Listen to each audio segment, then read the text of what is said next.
আসসালামু আলাইকুম। আমাদের সাথে আছে মিস্টার সাইফান, বয়স 1.5 মাস। ওর সমস্যাগুলো কি ওর দাদির মুখ থেকে শুনি। দাদি, জি, বলেন কি সমস্যা?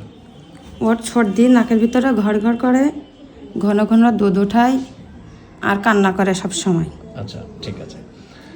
আমি যদি আরেকটু সহজ করি, এই বাচ্চা যতক্ষণ সজাগ থাকে ততক্ষণ খেতে চায়।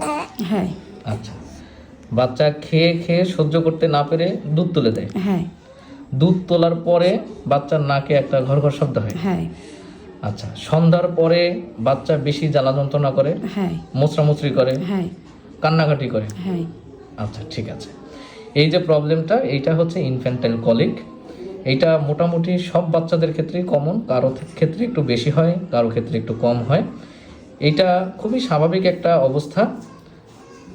বাচ্চাদের সাধারণত 3 মাস 3.5 মাস বয়স পর্যন্ত এই প্রবলেমটা থাকতে পারে, এরপরে আস্তে আস্তে নিজে নিজেই ভালো হয়ে যায়। কিছু বিষয় খেয়াল রাখলে এই কষ্টটা অনেকটা কমানো সম্ভব।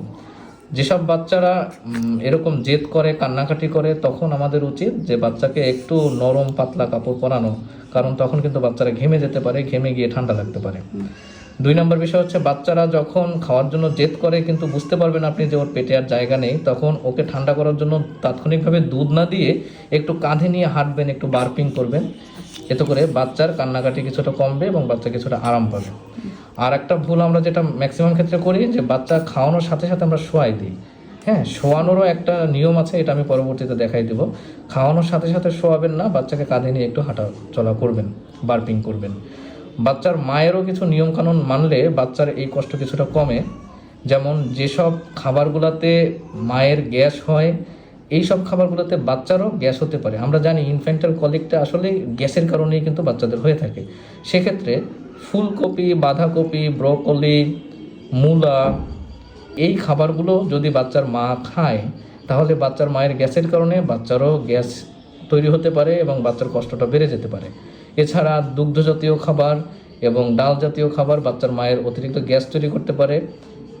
এই খাবারগুলোও এই ইনফ্যান্টাইল কলিক আছে এমন বাচ্চাদের মায়েদের একটু সতর্কতার সাথে খাওয়া উচিত।